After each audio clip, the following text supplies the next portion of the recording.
মরতে যখন হবে আসুন বাবারা নবীর কথা মাইনা আদর্শের মধ্যে ঢুকি, এই রূপগুলি পরিষ্কার করি।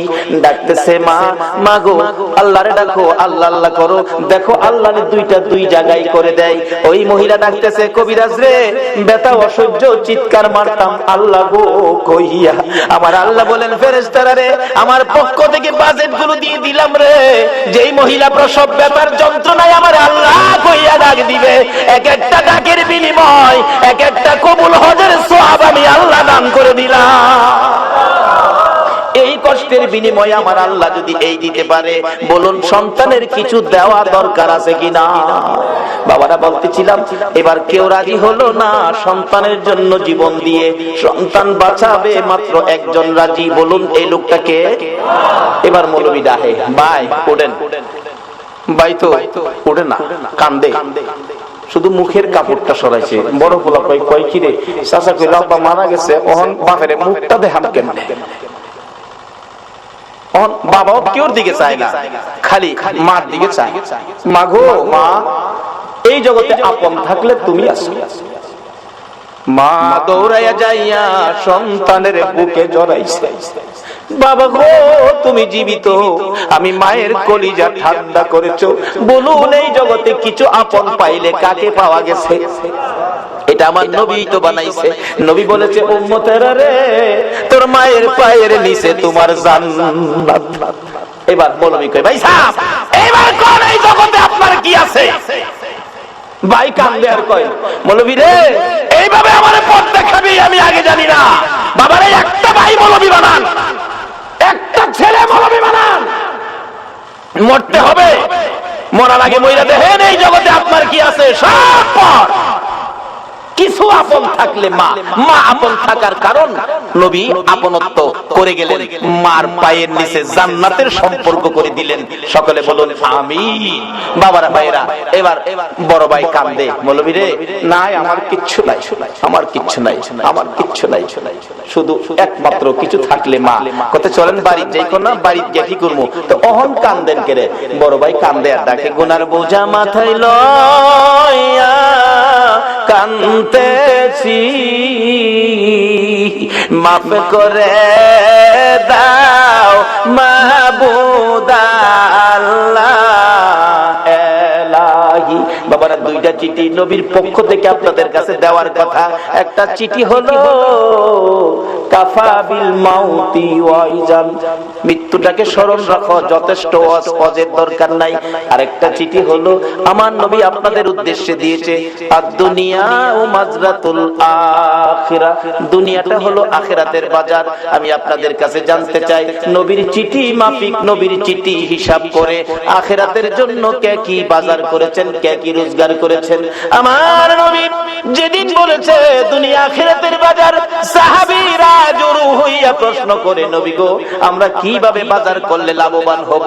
আমার নবীর সাথে সাথে আরেকটা চিঠি সামনে পেশ করে দিলেন, সাহাবীরা রে আসসালাতু মিফতাহুল জান্নাহ, এই নামাজ ধরো, নামাজটা তোমাদের আখিরাতের জন্য জান্নাতের চাবি হিসাবে পাবি। লম্বা ঘটনার সংক্ষেপ করে দিলাম।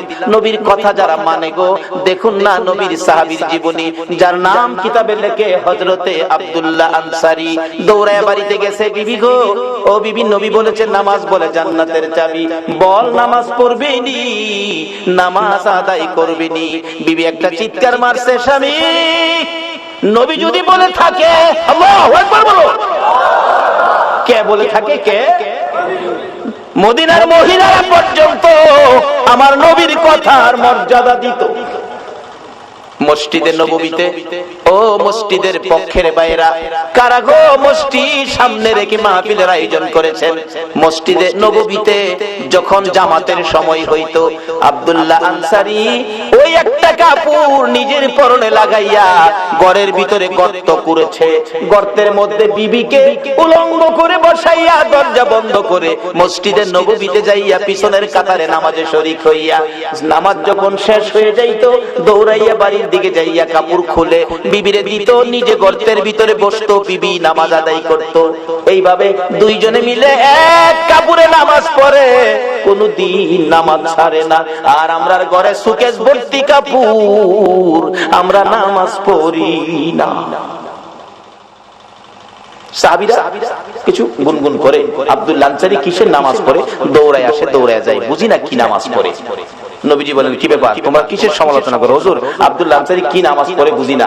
রাসূল বলেন তোমরা সমালোচনা করো না, কেন দৌড়ায় আসে কেন দৌড়ায় যায় আমি নবী তদন্ত করব। সমালোচনা মুসলমানদের আদর্শ নয়, সমালোচনা ইসলাম নয়। নবী নিজেই গেছেন যে আব্দুল্লাহ আনসারী ঘরের দরজায়, আব্দুল্লাহ আনসারী মতান্তরে সালাম দিলেন। আসলে কোন মুসলমানের ঘরে ঢুকতে আগে সালাম দিবেন, একবার দুইবার তিনবার, সালামের জবাব নাই চলে আসবেন, মনে করবেন ঘরে কেউ নাই, চলে আসবেন। অনেক দিনের মুসলমানদের আচরণ হলো ডাক দিলে মালিক ভাই বাড়িতে আছেন, মালিক ভাই, কেউ যদি জবাব না দেয় লগের টারে কই ভাই যখন বাড়িতে না লোক ভাবির ওই দিকে যায়, ভাই বাড়িতে না হয় ভাবিরে দেখতো যা, কই পাইলা তুমি ভাবি দেখার অনুমতি? আল্লাহ বলছে আমানু দুখুলু ফিস-সিলমি কাফার মধ্যে ঢুকো। নিজে পর্দায় থাকুন, অন্যকে পর্দায় থাকার পরামর্শ দেন। বলতেছিলাম এবার নবীজি সালাম দিলেন, আসসালামু আলাইকুম আসসালামু আলাইকুম আসসালামু আলাইকুম, তিনবার সালাম, জবাব নাই। নবীজি চলে আসতেছে, আব্দুল্লাহ আনসারী গর্তের মধ্যে উলঙ্গ অবস্থায় ছিল, দৌড়ায় আসছেন বিবি, গর্তের ভিতরে ঢুকে কাপড় খুলে দিলেন, স্বামী গো নবী আসছিল, কষ্ট পাবে, তাড়াতাড়ি যান। আব্দুল্লাহ আনসারী কাপড়টা পরে বাহির হইয়া দেখে নবী অনেক দূর চলে গেছে, দৌড়াইয়া পিছনে গেলেন, কিভাবে নবীর পিছনে ফিরাবো? ইনি এমন নবী গো যাকে ডাক দিয়ে পিছন থেকে ফিরানো যাবে না।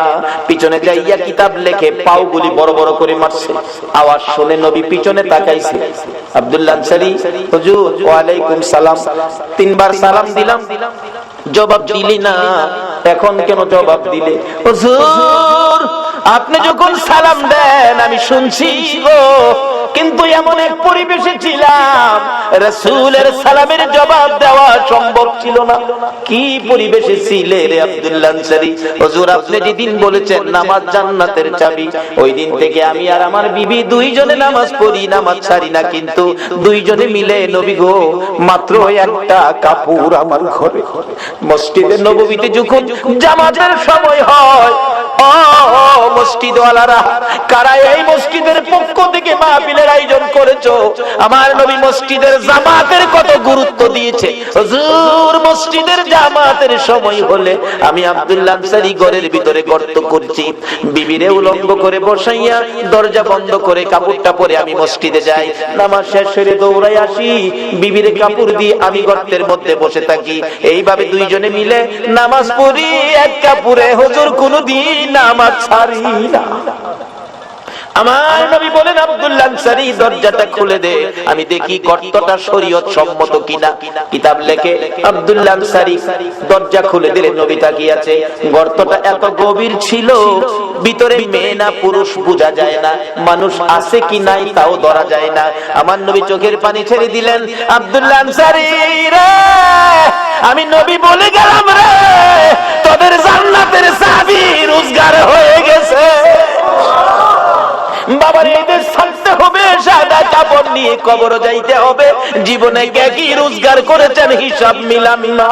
আমার নবী বলেছে আদ-দুনিয়া ও মাজরাতুল আখিরা, দুনিয়াটা আখিরাতের বাজার, আখিরাতের জন্য কি বাজার করেছেন হিসাব মিলান। মরার আগে মইরা দেখেন আপনার কিছুই নাই, শুধু 3 টুকরা কাফন ছাড়া আর কিছুই আপনার নাই, সব সম্পদ ছেলেমেয়েরা বাদ করে নিয়ে যাবে। নবীজি চোখের পানি ছেড়ে ঘোষণা দিয়ে গেলেন, ও আব্দুল্লাহ আনসারী তোদের জান্নাতের চাবি রোজগার হয়ে গেছে। পিছে পিছে যাইতেছে নবীজির আগায়া দেওয়ার জন্য, রাস্তায় উঠে যাবে, বাড়ির সীমানা শেষ। আমার নবী দেখে ছোট্ট ছোট্ট 2টা বাচ্চা একটা খেজুর গাছের গোড়ার মধ্যে এইভাবে বাচ্চা 2টারে গাছের সাথে বাইদা রাখছে, বাচ্চাগুলো কাঁদতে কাঁদতে জামা কাপড় ভিজে গেছে। আমার নবী পাশে দাঁড়াইয়া ডাক দিলেন, ও বাচ্চারা তোমাদের এই কষ্ট কারণটা কি? বাচ্চাগুলো কান্দে, হুজুর রাস্তা দিয়ে কত মানুষ যায় গো, আমরা কেউ জিগায় না। ও বাবা মুসলমান, এটাও তোমার আদর্শ, তুমি পেট পুরা খাইলা, তোমার আশপাশে ঘরের লোকগুলো খাইলো না, তুমি খবর নিলা না, শুধু নামাজ পড়ে বাড়িতে গিয়া ঘুমাইলা, এই নামাজে আমার আল্লাহ খুশি হবে না। আমার নবীর আদর্শে ফিরে যান। ও বাবারা ভাইরা, শেষ পর্যায়ে এসে গেছি। নবী ডাকে, ও বাবারা তোমাদের কি দুঃখ? হুজুর আমরা কেউ জিগায় না কেন যে আমরা এই বিপদে আছি। তোমাদের বাবার নাম কি? বাচ্চা দুইটা আব্দুল্লাহ আনসারীর দিকে তাকাইয়া বলে, হুজুর আমাদের বাবা আব্দুল্লাহ আনসারী। নবী জিজ্ঞেস করে, ও আব্দুল্লাহ আনসারী তোর বাচ্চাগুলোর এত কষ্ট এত বিপদ, হাত বাঁধা ব্যাপারটা কি? আব্দুল্লাহ আনসারী শুধু কান্দে, কোনো কথা কয় না।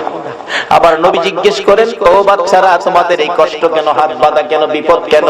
বাচ্চাগুলো কান্দে আর বলে, হুজুর আমার বাবা আব্দুল্লাহ আনসারী এত গরিব মানুষ, আজকে 6-7 দিন পার হয়ে গেছে গো নবী, আমাদের চুলায় আগুন জ্বলে না, না খাইয়া থাকতে থাকতে আমরা দুইটা বাচ্চা পেটের খিদা সহ্য করতে পারি না গো নবী। 7 দিন যার চুলায় আগুন জ্বলে না, তারা আমার নবীর কথা মানে, এক ওয়াক্ত নামাজ ছাড়ে না। যে নবীর সুপারিশ ব্যতীত কেউ জান্নাতে যাইতে পারবেন না, বলুন এই নবীর আদর্শে যাওয়া আমাদের দরকার আছে কিনা? আমার নবী নিজেও চোখের পানি ছেড়ে দিলেন, দেরি করলেন না, দৌড়ে যাইয়া মসজিদে নববীর বারিন্দায়। আজকে শুনলাম সালেহ সাহেব বললেন, হুজুর আমার মসজিদের বারিন্দা নাই। ও বাউনির ভাইয়েরা বাবারা, মসজিদের বারিন্দায় আমার নবী, বারিন্দাকে নবী নিজেও ব্যবহার করতেন দেশের কাজে, শান্তির জন্য, মানুষের মুক্তির জন্য, হেদায়েতের জন্য।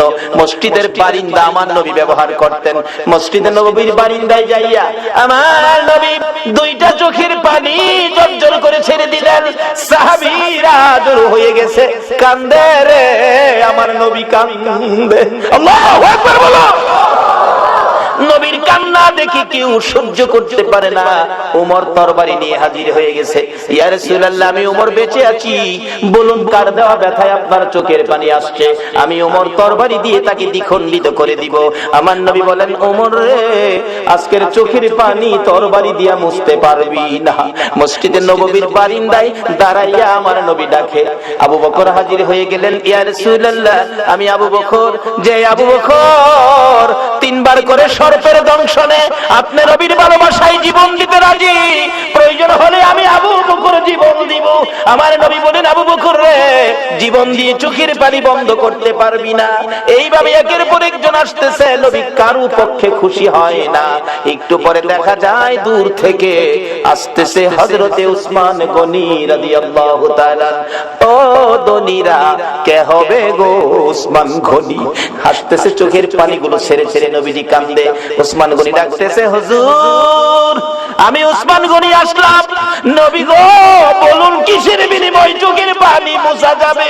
আমার নবী এইভাবে দুইটা হাত বাড়াইয়া ডাক দিলেন, উসমান গনি রে আমি নবী তোর দিকে তাকাইয়া রইছি। মসজিদে নববীর বারিন্দায় আমার নবী উসমান গনির দিকে তাকিয়ে আছে। আমি জানি না আজকে বাউনির জমিনে আমার নবী মদিনা থেকে এই মসজিদের বারিন্দার জন্য কার দিকে নবী তাকাইয়া রইছে। হ্যাঁ উসমান গনি আয়, আমি নবী তোমার দিকে তাকিয়ে আছি। নবীজির সামনে দাঁড়াইলে উসমান গনি ডাকতেছে, ইয়া রাসূলুল্লাহ বলুন কিসের বিনিময়ে আপনার চোখের পানিগুলো মুছতে পারি? আমার নবী কান্দে, উসমান রে পারবি নি ইহুদির বাড়ির খেজুর গাছটা আমারে কিনা দিতে, আমি নবীর চোখের পানি বন্ধ হয়ে যাবে। যায়া দেখ আমার আব্দুল্লাহ আনসারীর দুইটা বাচ্চারে কি কষ্ট দিয়ে রাখছে। 7 দিন চুলায় আগুন নাই রে, এই খেজুর গাছের খেজুর টুকায়া বলে খাইছিল। গাছটার মালিক ইহুদি, দুইটা বাচ্চারে গাছের সাথে বাইধা রাখছে। একটা দৌড় মারছে উসমান গনি রাদিয়াল্লাহু তাআলা। কারা গো এই মসজিদের পক্ষে আছো? এটাই হবে আমার আল্লাহর পক্ষ, এটাই হবে আমার নবীর পক্ষ। যারা মসজিদের পক্ষ থাকবে আমার নবী তাদের পক্ষে থাকবে, যারা মসজিদের বারিন্দার পক্ষে গো আমার নবী তাদেরকে না লইয়া ফুলসিরাতের ফুল নবী পার হবে না। উসমান গনি ডাকি, ইয়া রাসূলুল্লাহ কথা দিলাম খেজুর গাছ না নিয়ে আমি আসবো না। ডাকতেছে, ইহুদি বাড়িতে আছো? জি। খেজুর গাছটা বিক্রি করে দাও। ইহুদি কই বাড়ির খেজুর গাছ বিক্রি করবো? কান্দে উসমান গনি, রে ইহুদি নিষেধ ইসলাম আর রাসূল কান্দে রে এই গাছটার জন্য, আজকে যা চাইবি তা পাইবি, বিক্রি করতে হবে। ইহুদি কয় সুযোগ যখন পাইছি একটা গাছের বিনিময় মনের মতো লওয়ালমু। ও ওসমান গনি, তোমার 100 খেজুর গাছের একটা বাগান, 100 খেজুর গাছ সহ বাগানটা যদি আমারে দিয়ে দাও, আমি একটা গাছ তোমারে দিব। ওসমান গনি একটা চিৎকার মারছে, আরে ইহুদি, মাত্র 100 খেজুরের গাছ চাইছস রে, আবার রাসূল কান্দে। রাসূল খুশি করার জন্য আজকে যদি আমি ওসমান গনির সকল সম্পত্তি চাইতি, একটা গাছের বিনিময় আমি ওসমান গনির সব করে দিয়ে দিতাম। ও বাবারা ভাইরা, এই রাসূল খুশি করার জন্য সকল সম্পত্তি দিয়ে ওসমান গনি একটা খেজুরের গাছের দলিল নিতে রাজি। ইহুদি বলেন 100 গাছ দিলেই হবে। 100 গাছের দলিল দিলেন ওসমান গনি, একটা গাছের দলিল দিলেন ইহুদি। এই দলিল নিয়ে রাসূলের সামনে হাজির। আমার নবী চোখের পানি জর্জর করে ছেড়ে দিলেন, ওসমান গনি রে, আমি কথা দিলাম রে, তোরে না লইয়া আমি নবী জান্নাতে যাব না। বাবারা ভাইরা, এই নবীর কথা কার কাছে ভালো লাগে? কে নবীর পক্ষে থাকতে রাজি? মসজিদ আল্লাহ খুশির ঘর, মসজিদ আল্লাহ পাওয়ার ঘর, মসজিদ জান্নাত পাওয়ার ঘর, মসজিদ গুনাহ মাফের ঘর।